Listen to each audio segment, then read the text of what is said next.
Hey, I'm Brian Myers, and this is the first part of 2 in the making of this 3D character Finn from Arcane. And what you're looking at right now is the final results. So this is really just a walkthrough of the whole process.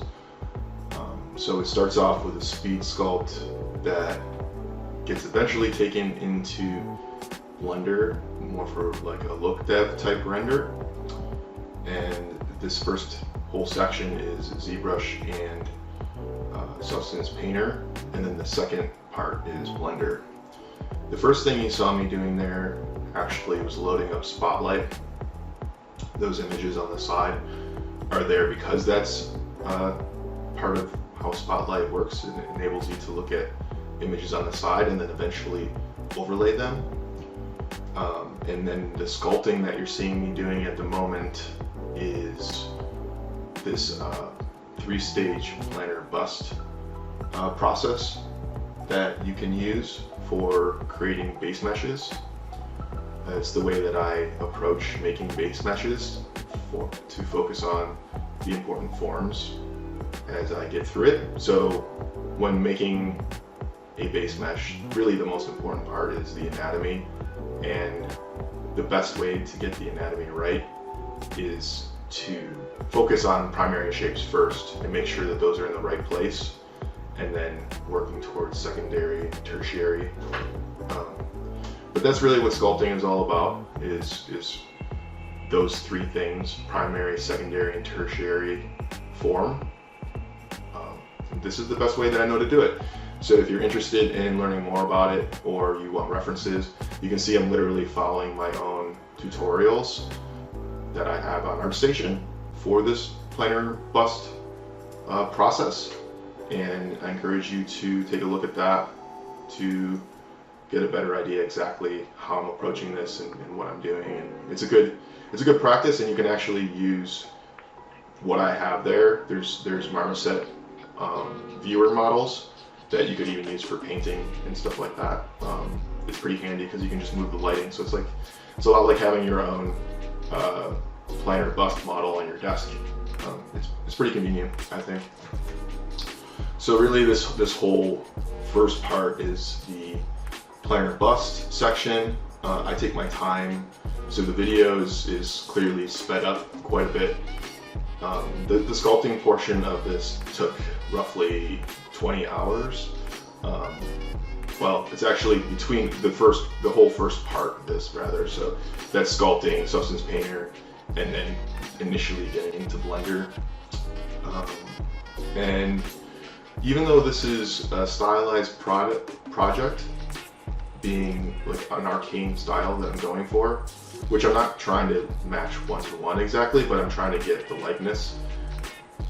It's the same kind of process I do for any type of character, really, where oftentimes I'll start with just a sphere like this, or I'll start with a base mesh depending on the project. But it's good practice to start with the sphere for sure. It teaches you anatomy, which is really one of the more important things with all this. And but yeah, so I start this process with more of a planar bust approach, where I'm not focusing at all on the likeness so much.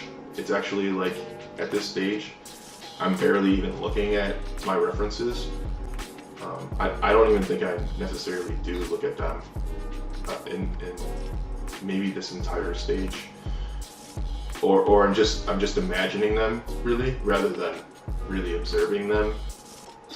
So that way it takes the pressure off you. You don't have to be super exact to a particular look of a person, and you're more just focusing on the anatomy itself.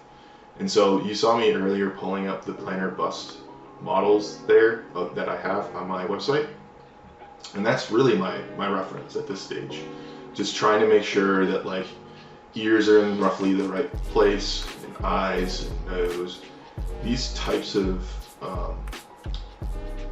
they have certain types of connections to them. Basically, like the relationships is the word I'm looking for.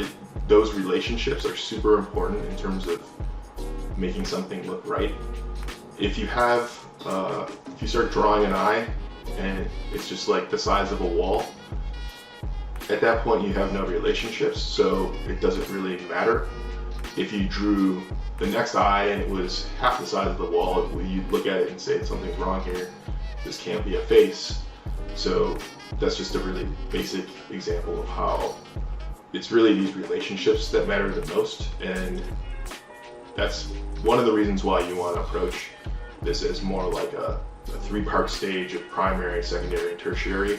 Is the primary forms, which are the core of the foundation of all these relationships, that's the most important part by far. A lot of people get focused on some of these other things, and they really aren't so important, like especially details. I hold off on details as much as I can. You can work details in kind of early, and it's still workable, but what happens is it sort of slows you down and makes it more difficult. And really what I want to do is be very loose. So yeah, this is the second part here, which is Zwrap. And so I took the planar bust model to about stage 2 of the 3, because that's all you really need. Stage 3, the detailing portion of it is not really necessary for a base mesh, but it's still good practice anyways about the forms. And what you saw is that I used Zwrap, which is a point cloud system. So I took a base mesh that I made previously that has nice topology and it has UVs, and using Zwrap I'm able to just say, hey, put this point in the corner of the lip from the base mesh. Now just move wherever, move that base mesh to the corner of the lip on my model. So really you get it's a really easy, great way of getting nice topology and UVs from a base mesh exactly to where you were sculpting. So that's exactly matching where I was sculpting, but it's technically a different model at that point. So after I've Zwrapped and I have a decent base mesh, now it's just a lot of like cleanup work. I'm starting to look now at the references for the first time. You can see I'm looking at the ear, and I'm noticing how different the ear is than just basic anatomy. So ears are not that important really for likeness in terms of like the way exactly the details are looking from the side. They are actually really important in terms of placement on the head, and they're also really important in terms of the silhouette from the front, if you can see that. Some characters have hair that covers up the ears, so obviously it wouldn't be super important then, but it is kind of important for you as a sculptor regardless of whether or not you can see them. And the reason is it helps you, it's one of the best landmarks for FOV when working in Zbrush. Like what I'm saying, why I'm saying this is FOV is a bit odd in Zbrush. Like it's hard to get a sense of the depth since it's a 2.5D program technically. It's not like a real 3D space, so it sort of fakes it, and I don't really want to go down the rabbit hole of how exactly that works. But basically you can have different camera settings based on the scale of your object, and it's changing based on the FOV is changing based on the scale of your object and where it is. So you don't have consistent FOVs you can just use. You have to kind of be reactionary to what you're seeing, and then change the FOV in Zbrush according to what you're seeing so that it feels like it's matching the reference that you have. So this is really just an eyeballing thing. It's not an exact science. You can't really make it an exact science in Zbrush, which is both good and bad. It forces us to be more artists and look at things and assess them and make decisions based on how we notice changes in angles and relationships. That's really good to be always thinking about that. Some really good painters will tell you to always be drawing when you're painting, and what they mean is you never really just accept that what you have is exactly in the right place. You're just working towards constantly evolving, and that's what sculpting is all about, is this evolution that happens. You make a mark, you see how that mark is in relationship to other primary forms, and then based on that you decide where to go from there. So I'm creating landmarks, like you can see here on the cheek, there is like this line, and that line I noticed is sort of the plane change in the concept. I keep saying concept, by the way, and this is really just a screen grab from Arcane, just FYI.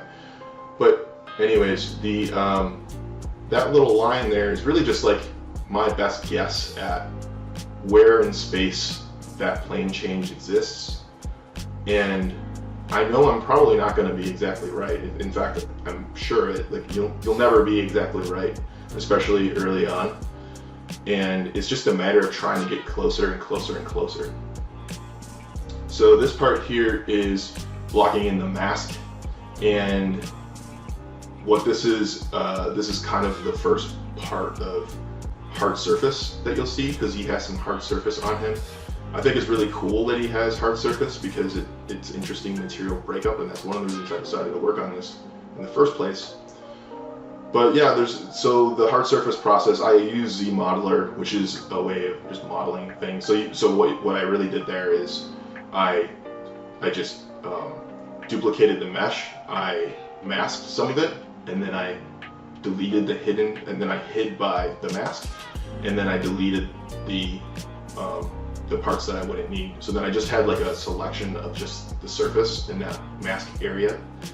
And then after I had that, then I auto retopologized, and once I auto retopologized, I just had that plane there, and then with the plane I could actually I punched up that hole with zmodeler earlier, and once the hole was there, then I had like a pretty good representation after moving things around of the shape as a plane, and then I just added some thickness with zmodeler, making sure that I keep the polygroups, because you can leverage polygroups with zmodeler if you force it to follow polygroups, which is really important. And then yeah, just sculpting and subdividing it and sculpting on there, and there's really, it's like a back and forth process of working between sculpting a little bit and then auto retopologizing again, and that back and forth, and using a lot of like hard surface type brushes like H polish and trim dynamic and dam standard, and just careful smoothing and moving. But if you have the mesh sort of in a nice place in terms of like topology, it makes it really, really easy to do the hard surface work that you need to do. And if you don't, then it's like almost impossible. This is really just hard surface modeling the other parts of the model at this point, and so there's quite a few accessories on him that are small and not super important. But the first thing obviously is these screws, and just starting with a primary shape is really all you need to do. And then I use zmodeler to punch that little groove in there for the screw, and then kind of like brute forcing a little bit of sculpting there, and then auto retopologizing again to make it clean, and then that back and forth process. This is the hair block out. I just wanted to mention about the hard surface modeling. I have a tutorial exactly on that. I know this is speeding through really fast, so it might be hard to really follow along if you're new to that, but the tutorial that I'm talking about is super in depth. I'll put a link to it. So here's the hair. This is just, again, it needs to be like everything else, just it's the first stab at those primary forms, and that way I have a landmark. This is the spotlight matching portion. Again, this is the same stuff I always do. I do things in these passes, these groups you see. You notice that I just put using spotlight, I put the image over the area, and it's turning off and on really fast because this is sped up. But what I'm doing is I'm taking my time to really make sure that the reference and the FOV matches as best as possible, and having the ears in the right place actually gives me a lot of clues about what's going on with FOV. And so that's again why I'm so specific about ears, is because it helps so much with understanding FOV. Because if your FOV in ZBrush is wrong and your camera matching, everything you do is going to be wrong, and it's just going to actually make it look worse. So the first portion was a lot of the blockout again with the Planar stage bus. Then there was free sculpting, where I just looked at reference and tried to sculpt what I saw. And then now is this distinct phase of spotlight matching. When doing spotlight matching, it's important to know that it's a destructive workflow. There's no way to really preserve the exact spot your spotlight image is, at least as far as I know. So you can save your cameras in Zbrush and come back to an exact camera, but you can't keep your spotlight exactly where you left it if you turn Zbrush off, for instance. So when you're working in Spotlight, it's just good to know that this is just a temporary angle that you're matching, and it's not something that you keep forever. Whereas if you're in a program like Maya and you set a reference plane up, then you can actually just like stick with that same plane all the time. So that's kind of the thing with Spotlight, is you just need to be flexible with it and let it, I guess, be a little more artistic in your approach with it. But if you really needed to have like a specific image that you wanted to keep in the same place all the time, what you could do is save your camera in ZBrush and then take screenshots and overlay your image in Photoshop, and then just look at the differences and then come back and switch between programs. It's a little slower that way, but it is one other option potentially. The other thing that you'll notice is that this is, well, I'm very much like looking at my landmarks to match some of these things, but I'm not super specific about the exact angle of everything. Like I try to find angles where I can, and granted right now I have symmetry on, so sometimes I'm just like dividing the two, like, because if I want to maintain symmetry, I just need to choose like the in-between when matching. But yeah, so with symmetry on, there's a level of you can't match exactly until you break symmetry, and because of FOV and the nature of potentially having wrong FOV or wrong angle, slightly wrong angle, when you're doing these kinds of like overlays, that means that the further you move away from sort of like a center point that you're matching, like an eye, the more likely it is that something is off. And by that I mean, like, if your FOV is slightly off and you start matching the skull or an ear, then those things are going to be the furthest off when you do the matching. If, let's say, you're starting from the eye, and you should always really start with the eye as the main place of trying to match, because the eye usually has like a few subtools there. It's a harder one to move, and it's better to just keep that consistent if you can. So yeah, very much it's a bit of an art form itself using Spotlight. I definitely recommend that you all use it though, because if you're patient with it, it really helps a lot. And at the very least, you can just get some angles right that in like an eye shape or something, and it doesn't necessarily have to be like the exact skull shape is matching.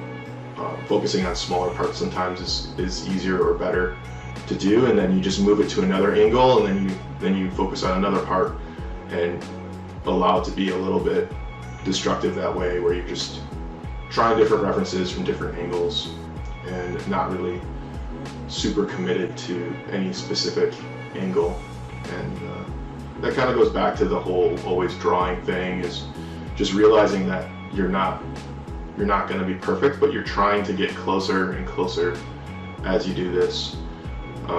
And then so here I'm actually working on the teeth, which teeth like this is pretty hard. Obviously there's a lot of asymmetry there, so I don't want to work with symmetry on it.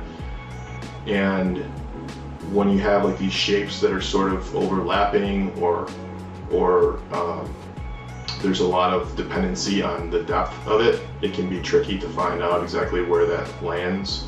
So you'll notice that I keep going back, I keep snapping back to the same camera that I was using for the overlay, so that camera has been saved. You see it in my UI actually towards the top there, it's custom 1. And I just keep hitting that to get back there, and then I'll move, make adjustments based on where I see things need to go. Not being super specific about it being just the same as the concept or this image that I have here from the show. The main thing is that it just feels cool and right, and when you look at it, it looks very much like a good representation of the character did in the show.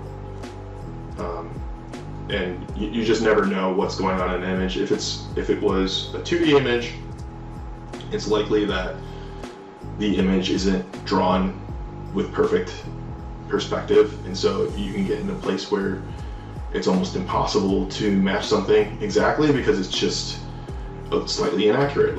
Like generally the eyes are relatively symmetrical in terms of depth, but it's easy for someone to do a stylized drawing and have the depth wrong on one side, and if you try to sculpt it matching perfectly, it just won't work. It'll look really bad the second you turn it.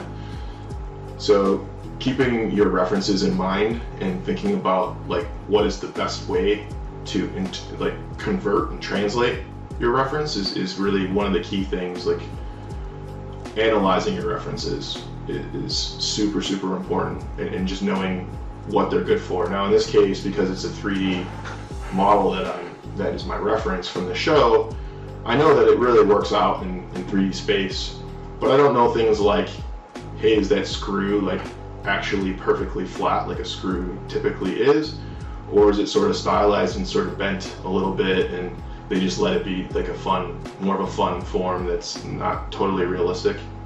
I think it's kind of bent, but I'm not sure how much, or is the camera playing tricks on me, or potentially in the show I think that they did a lot of post-process editing. I've heard that they did a lot of paint-overs after the fact, so it's quite possible that the 3D model actually looks one way and then the rendered image looks quite different. So just as I'm working through this and I'm using Spotlight, I'm thinking about that a lot. And again, as you can see with Spotlight, you can't just like keep the camera in the one place and make those changes with the move brush. You really need to look at it and then move the camera in close how you need to, and move it to where you think it should be, and then come back and see, hey, did I make the right choice there in terms of like where I moved the camera. You'll also notice that I'm turning the camera off and on really quick. There's a hotkey for that. I prefer to turn the camera off and on with a high opacity rather than have a lower opacity and just leave it on. And the reason is when it's just on, even with a low opacity, it's very distracting for me. So this is sort of a critical thing in my workflow, is that I turn Spotlight off with Z and then I turn it back on with Z, and it's almost completely it's almost not transparent at all. It's almost completely opaque. That makes it a lot easier for me to see what I'm doing, and so it's a look and see how it's matching and then turn it off and match it. So here is back to free sculpting. You'll notice that I just recently made the block out of the jacket. Jacket's pretty simple. It was just a matter of, again, same way the mask was made, masking part of the body and then creating just a plane from it, and then I use zmodeler to extrude an edge to make that little flap. And then once I kind of got things in place, then I add some thickness with zmodeler. I use dynamic subdivision too, with a little bit of thickness, which is just a way of creating a non-destructive thickness, but I'll definitely commit it at some point so I can just do some gentle sculpting on top. And as I said, that was a little bit of free sculpting, just looking at the concept, nothing surprising there. But here is a detailing portion of like my first real attempt at detailing and starting to break asymmetry. So even though I know that I'm not going to see the lower part of the lips, it's just something that I felt like I wanted to mess around with a little bit while I'm still figuring out the frequency of the detailing and getting a feel for it. So how you apply your details early on can certainly have a long-lasting effect. So I know that I'm not going to be perfect with it. I'll probably have to heighten details or knock them back a little bit later on, but trying to find the most reasonable crispness to the details, and just starting to really move through the whole model with these details. It's more subdivided at this point. I probably added a few subdivision levels, which enables me to start doing this detailing, and I really wouldn't necessarily need those subdivision levels beforehand. The model right now is at 2.6 million, so that's pretty high. I'll go as high for like a realistic sculpt as 50 million. I might have gone like one more subdivision up from here. I might have not. I think I did actually, like towards the very end, but this is totally fine for now, especially considering that it's a really good mesh topology wise, so I can get a lot more mileage out of my poly density because it's a good mesh. So that goes back to why you want a nice mesh. Plus, later on when I'm going to export the model into Blender, I'm going to use the lowest subdivision level, and that should work fine. And I'll just have that. So the mesh will be the same thing. Both the high poly and the low poly will be the same mesh at that point, which makes it really easy for working with and exporting. So that's the ideal situation, and that's the reason why I use Zwrap, so I'm not worrying about that. I can just really quickly, that Zwrap portion, if you use not too many points in the point cloud and it works out for you, it can literally take like 10 minutes versus retopologizing something from scratch. Here you see that I'm starting to use some damp standard to cut more shapes out, use some H polish. I'm just looking at the concept a lot and noticing things about it, and I'm trying to get it closer. That big scar on his right cheek, so viewing left, that I did use the reference, and I kind of just, with the reference on, I just cut it out, so that way I was fairly certain I had it accurate. And generally, like if I'm a little bit off and it's really close, then I'll just use a move brush to get the lines in a better place. So I try not to do a lot of, I try to keep my lines consistent when I'm carving in like this with a damp standard, or sometimes I use orb crafts. The reason is like if you stop and continue a line, there's like some inconsistency to that part of the sculpt, and while it's not the end of the world, you can probably fix it a lot of times. I just try to avoid it. It makes it easier to work with, makes it a little cleaner sometimes. And then sometimes, honestly, like I do want some of that sort of broken line scratchiness, so then I will actually intentionally do that.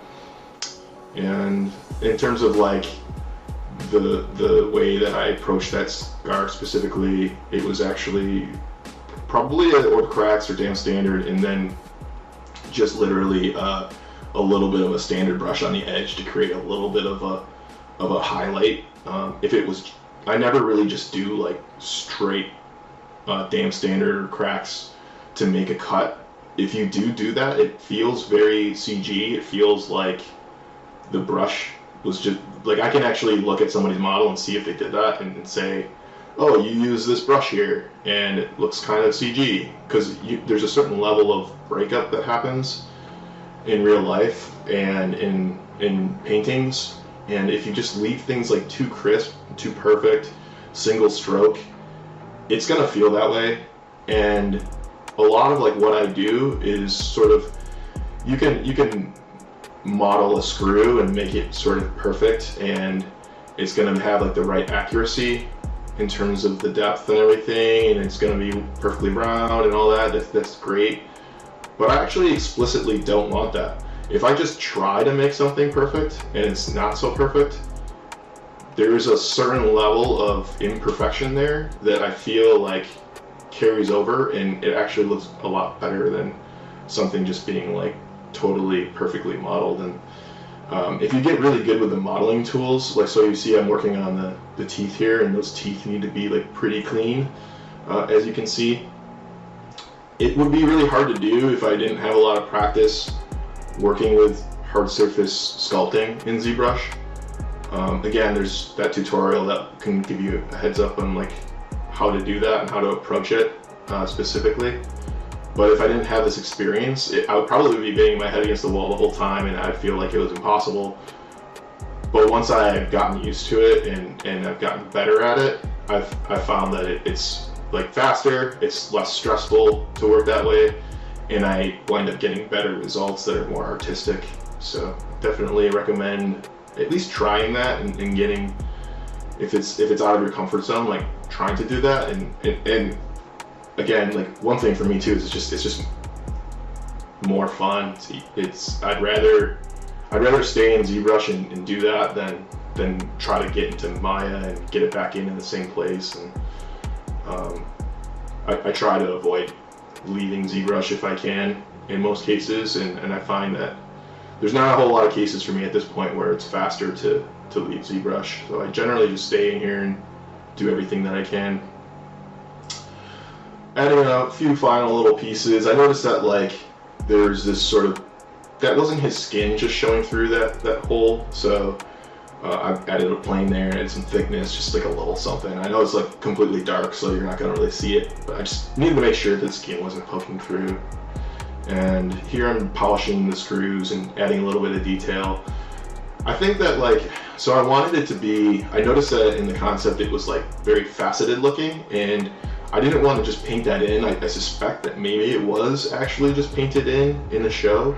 But it was really important to me in terms of my application of this stuff to have it as actual sculptural versus just painting in the lighting.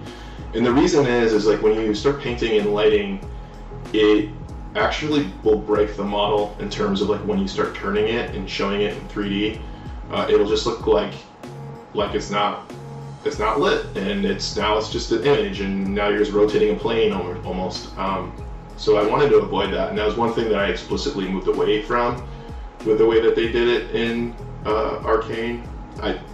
At least that's my assumption. That's how they did it. That's how it looks to me, because I don't see the models really reacting to light that much.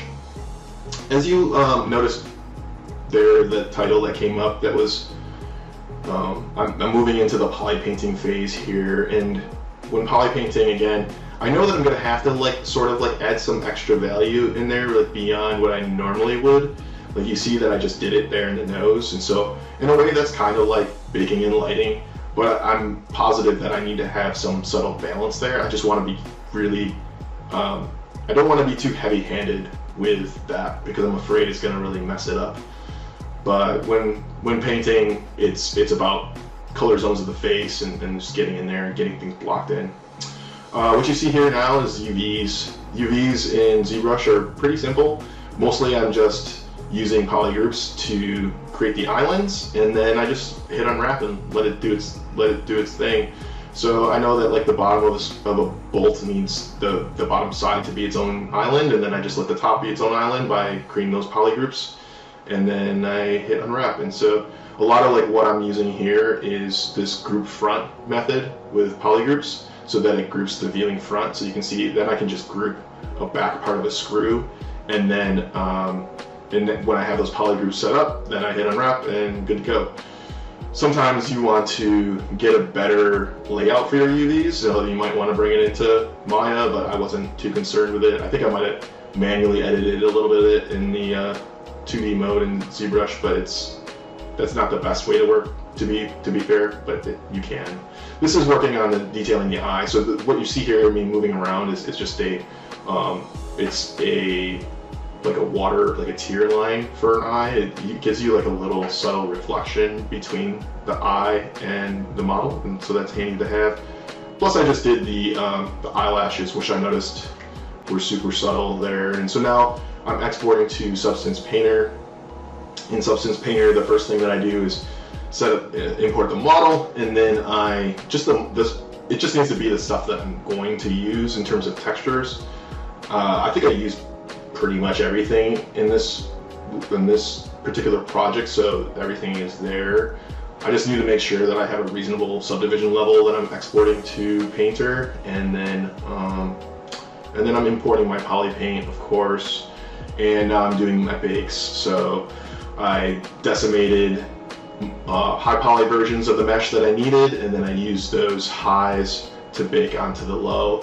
So like in the case of the face and skin area, I just went to the lowest subdivision level, and then I exported everything at that to Painter, and then with the highest subdivision level, I duplicated the model, I decimated the model to something like 5 million, and then I saved it out and said, this is my high, and that's how I baked in Substance Painter.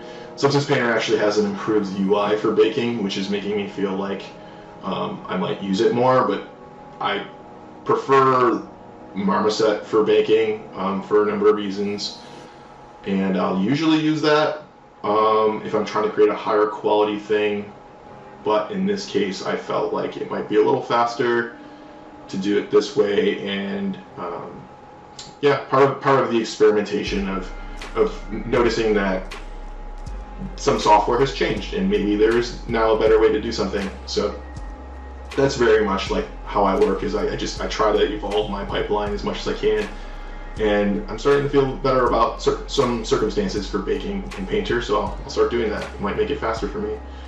Here I am just doing some color changes, color correcting. So I have the Polypaint, and it's really nice because I can just add filters to do the color correcting, and it's very non-destructive, so I can keep my Polypaint as is at Zbrush, make some adjustments in here, and then just export it to Blender eventually. And so now I'm doing the tattoo projection.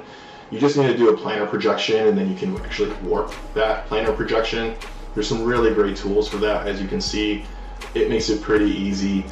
If you're wondering how did I get these tattoos here, because they're very much matching in a lot of cases, well, actually when I was online and I was looking for reference, I noticed that one of the artists that worked on this character had posted his like a little image of the tattoos, and so most of them were on there, and I just used those, and I modified them so that I could just quickly like plan and project them onto the model. I didn't do it exactly as it was in the reference. I kind of did it with the path of least resistance so that it felt like it was like the reference, but there's like some snake on there, and I did actually find a snake somewhere. It wasn't part of the sheet that I told you about. I found a snake reference, and I just like kind of broke it up into pieces and put it, planar projected it in an easy way. I think the way that they did it might have been hand painted, so I wasn't going to bother with that. I just wanted to do it quickly, because the whole point of this is to be quick and be loose and try to get this done in a timely manner. And that's really what excites me about creating something like this, is having a really nice image at the end and not having an insane investment, a time investment to get there.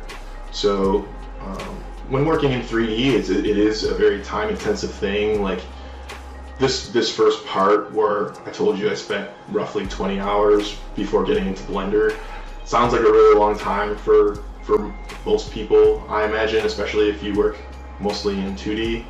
But if you work in 3D, you know that that's actually just a really short amount of time. Really, like, I'm pretty fast with my actions, and this is a pretty linear path. Like, I didn't actually mess up that much and have to go back and change things. So that's a success in my eyes when I don't have a ton of back and forth, like that I'm making mistakes.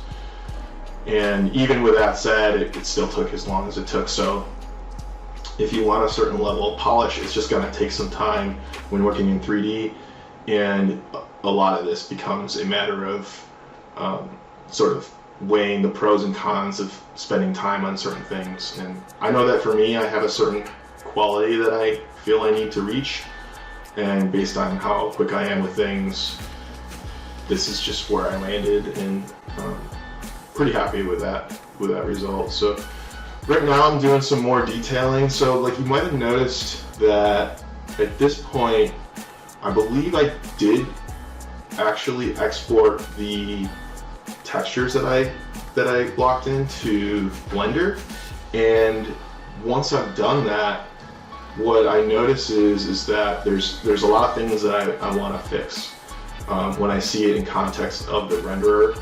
And so what I'm doing is I'm actually looking at the results in Blender, and then I'm making myself a list and saying, okay, I need to fix like 20 things. And so it's very important to kind of go back to your original programs like Zbrush in Painter and keep iterating a little bit, because you're never going to get things right the first time, and it really helps a lot to make an attempt at getting it closer and closer, at least with a couple iterations. I think here's like mostly 2 bigger iterations. So yeah, so I ended up repainting some stuff to try to get some more color in there on the Polypaint and just take it a little further. And then I also did some frequency details. That detailing is more about application than it is anything else. So I guess that's the big difference between working with previous detailing. It's still kind of creating those landmarks. But in this one, this is more surface treatment. Like you saw that I used like a clay brush, and I just let it be really scratchy because again, I want it to feel painterly, and I want it to be like a surface change rather than just a paint change. I'm trying to use the paint value change as lightly as possible and lean more heavily on the model change, so that when I make the normal map and it moves, you can actually see the lighting reacting to that surface versus just a color that feels pretty flat once it's moved. So yeah, it looks like we're getting the final stage of this is all about streamlining your iteration process so that you can really maximize the level of polish that you have. So this means really just going from Zbrush to Substance Painter back to Blender, checking your results, and then continuing that loop. Thanks for joining me on this. Be sure to catch part 2 where I cover the full Blender process.